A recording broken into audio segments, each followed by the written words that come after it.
हमारे हिंदुस्तान में बड़े पुराने समय से ही लोगों के साथ ठगी होने की घटनाएं सामने आती रही हैं। ठग पुराने ज़माने में भी थे, लेकिन उनके ठगी करने का तरीका कुछ अलग था।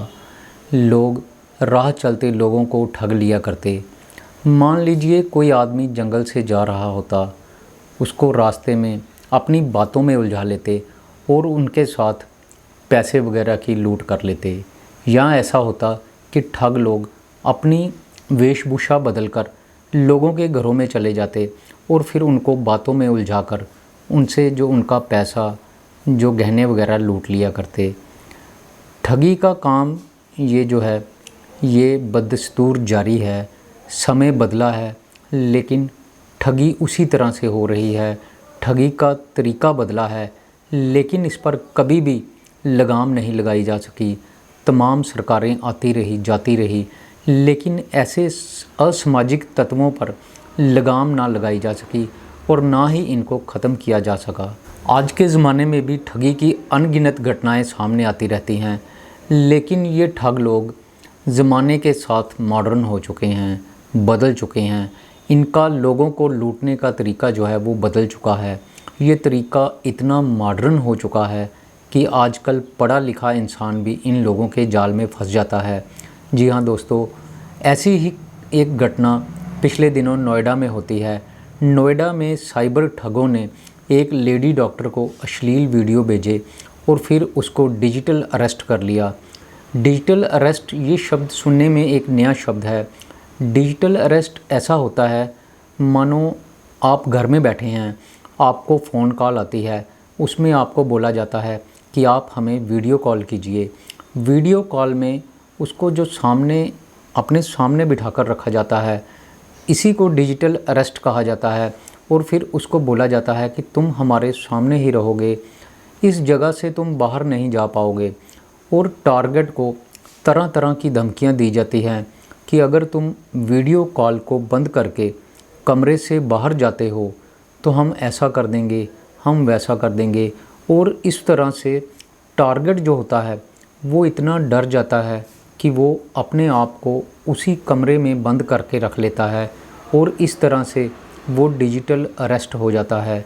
बड़ी हैरानी की बात है दोस्तों, एक कस्टमर जब किसी की दुकान पर कोई सामान लेने के लिए जाता है तो दुकानदार उसको 5 मिनट के लिए भी अपने पास रोक नहीं पाता।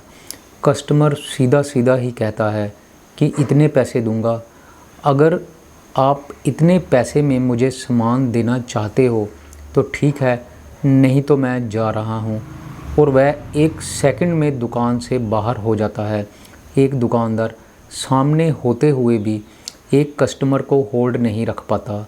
लेकिन कितनी अजीब बात है कि साइबर ठग, जिनका पता ही नहीं होता कि वो लोग कहाँ पर हैं, बस एक फ़ोन कॉल के माध्यम से किसी भी व्यक्ति को एक ही जगह पर 2-3 दिनों तक होल्ड कर लेते हैं और वो आदमी डर के मारे उस जगह को छोड़ ही नहीं पाता और वहीं पर वो कैद होकर रह जाता है।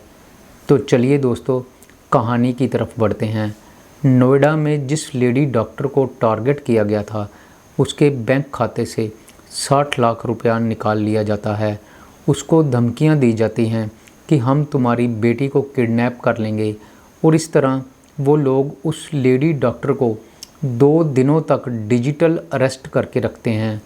अगले दिन जब महिला का बैंक खाता पूरी तरह से खाली हो जाता है और ठग और ज़्यादा पैसे की डिमांड करने लगते हैं, तो महिला डॉक्टर रोने लगती है और रो रो कर उनको कहती है कि मेरा खाता पूरी तरह से खाली हो चुका है, मेरे पास तुम्हें देने के लिए अब 1 रुपया भी नहीं बचा।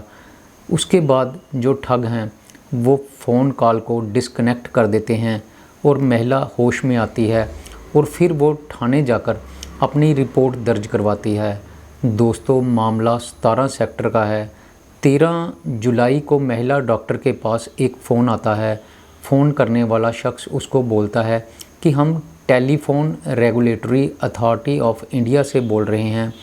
पहले तो वो महिला को बातों में लगाता है और उसको कई तरह के आजकल जो फेक कॉल आते हैं, जो स्कैम कॉल आते हैं, उनसे सतर्क रहने की हिदायत देता है। फिर उसको बोलता है कि मैं देख रहा हूँ आपके फ़ोन पर पिछले कुछ दिनों से काफ़ी स्कैम कॉल आ रहे हैं जो कि आपको लूटने की कोशिश कर रहे हैं। आपसे ओटीपी वगैरह मांगा जाएगा, आप हरगिज़ अपना ओटीपी मत देना। इसलिए ही मैंने आपको सतर्क करने के लिए आपको फ़ोन किया है। वो शख्स उस महिला डॉक्टर को बोलता है कि आप फ़ोन होल्ड पर रखिए, मैं अभी आपके फ़ोन के रिकॉर्ड चेक करके बताता हूँ कि कौन कौन से नंबरों से आपको ख़तरा है। महिला डॉक्टर उसकी बातों में आ जाती है और कहती है ठीक है, मैं फ़ोन होल्ड पर रखती हूँ, आप मुझे बताइए।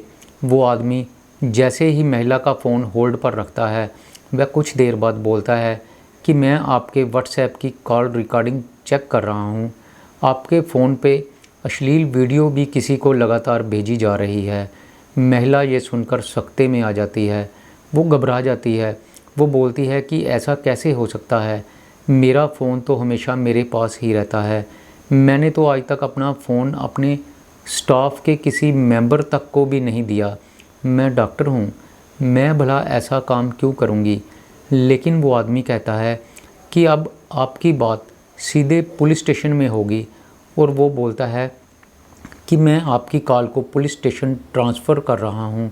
फिर एक आदमी जो कि पहले वाले से अलग होता है, महिला डॉक्टर से वो बात करने लगता है और ख़ुद को पुलिस ऑफिसर बताता है।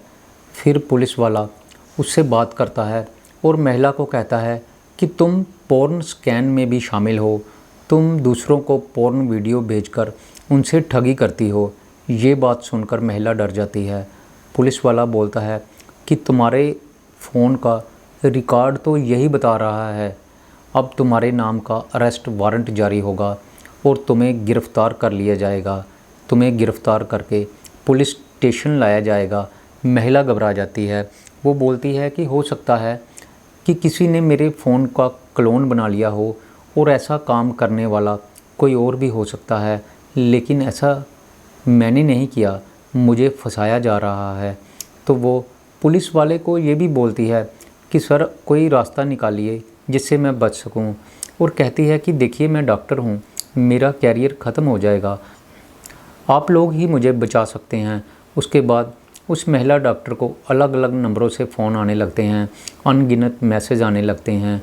उसके बाद पुलिस वाला महिला को बोलता है कि तुम्हारे फ़ोन से बार बार काफ़ी सारा पैसा भी जो है वो इधर उधर सेंड किया गया है, तुम मनी लॉन्ड्रिंग में भी इन्वॉल्व हो, इसका भी केस बनेगा और अब तुम्हारे नाम की चार्जशीट बनाई जाएगी। उसके बाद वह उस महिला से उसके परिवार के जो बाकी सदस्य होते हैं उनकी जानकारी मांगता है। तुम्हारा पति क्या करता है, कितने बजे आता है, कितने बजे जाता है, तुम्हारे बच्चे कौन से स्कूल में पढ़ते हैं, पति का कारोबार क्या है, बच्चों के स्कूल का नाम बताओ। ये सब कुछ वो महिला, चूँकि वो डरी हुई थी, वो उन ठगों को बता देती है। महिला सारा दिन कमरे में ही कैद रहती है, कमरे से बाहर नहीं जाती। परिवार के दूसरे मेंबर जो हैं वो उसको आवाज़ लगाते हैं कि बाहर आओ, क्या बात है, लेकिन वो महिला इतना डर चुकी थी कि वो बोलती है कि मैं अभी कोई काम कर रही हूँ, मैं अभी कमरे से बाहर नहीं आ सकती। और इस तरह से वो अपने परिवार वालों को भी अपने साथ जो कुछ हो रहा था वो उसके बारे में नहीं बता पाती। उसके बाद जो पुलिस वाला महिला को फ़ोन कर रहा था वो उस महिला से उसके बैंक खाते की डिटेल मांगता है और कहता है कि हम आपके बैंक खाते की जांच करना चाहते हैं कि कितनी रकम जो है वो इधर से उधर हुई है। वो अपने बैंक अकाउंट के बारे में पुलिस को बता देती है। अब वो कथित पुलिस वाला जो वास्तव में ठग था वो उसके बैंक अकाउंट को देखता है और फिर उसका पासवर्ड मांगता है। महिला पासवर्ड भी बता देती है। उसके बाद धीरे धीरे वो लोग उसके बैंक खाते को खाली कर देते हैं। 13 और 14 जुलाई महज 2 दिनों के भीतर ही उसका बैंक खाता पूरी तरह से खाली कर दिया जाता है। महिला रोने लगती है, चिल्लाने लगती है और उनको कहती है कि अब तो मुझे छोड़ दो, मेरा खाता जो है वो तुम लोग पूरी तरह से खाली कर चुके हो, अब मेरे पास तुम्हें देने के लिए 1 रुपया भी नहीं बचा। तो ठग उसको और पैसे ट्रांसफ़र करने के लिए बोलते हैं, लेकिन महिला के पास अब कोई पैसा था ही नहीं, इसलिए वो मजबूर थी और बोलती है कि मैं अब तुम्हें और कोई पैसा नहीं दे सकती। उसके बाद वो फ़ोन कॉल बंद हो जाती है। महिला अपने कमरे का दरवाज़ा खोलती है। घर वाले महिला को पूछते हैं, क्या हुआ, तुम इतनी देर से कमरे में क्यों बंद थी? तो वो अपने घर वालों को अपने साथ हुई सारी घटना के बारे में बताती है। महिला डॉक्टर को लेकर उसके घर वाले पुलिस स्टेशन जाते हैं और पुलिस में रिपोर्ट दर्ज करवाते हैं। जब महिला के बैंक खातों की पुलिस वाले डिटेल चेक करते हैं तो पता चलता है कि उसके खाते से सारे पैसे 2 खातों में ट्रांसफ़र किए गए थे। एक खाता जयपुर का था और दूसरा अहमदाबाद का था। उस महिला के खाते से 60 लाख रुपया थोड़ा थोड़ा करके उन खातों में ट्रांसफ़र कर लिए गए थे। पुलिस वाले महिला को बोलते हैं कि आप इतनी पढ़ी लिखी होकर भी उनके जाल में कैसे फंस गई? आपने एक बार भी नहीं सोचा कि ये लोग ठग हो सकते हैं? तो महिला बताती है कि मैं तो सर जी घबरा गई थी। मैं इतना घबरा गई थी कि उनकी बातों में आती गई। वह मुझे और मेरे पति को, मेरी बेटी को किडनैप करने की धमकियां दे रहे थे। वो बोल रहे थे कि हम तुमको भी उठा लेंगे, तुम्हारी बेटी को भी उठा लेंगे, तुम्हारे पति को भी उठा लेंगे, और इस तरह से वो ठग महिला को लूट लेते हैं। दोस्तों, मेरी आज की कहानी का मकसद आपको सतर्क करना था कि अगर आपको भी कोई इस तरह से कोई फ़ोन कॉल करके डराने या ब्लैकमेल करने की कोशिश करे तो आप उनकी बातों में हरगिज़ मत आइएगा। ये लोग साइबर ठग होते हैं। ऐसे लोगों से बच के रहना चाहिए। अगर कोई अनजान फ़ोन आता है और आपको वो प्रेशराइज़ करने की कोशिश करता है तो फ़ौरन से फ़ोन को काट दें और अपने नज़दीक के पुलिस स्टेशन में जाकर उस शख्स के बारे में, उस अनजान कॉल करने वाले के बारे में रिपोर्ट दर्ज करवाइए। उनकी बातों में आकर कभी भी उनको अपने कोई बैंक खातों की डिटेल या कोई पासवर्ड या कोई OTP मत दें। तो दोस्तों, मेरी आज की ये कहानी यहीं पर ख़त्म होती है। मैं फिर आऊँगा आपके लिए एक नई कहानी लेकर। तब तक के लिए नमस्कार, शुक्रिया।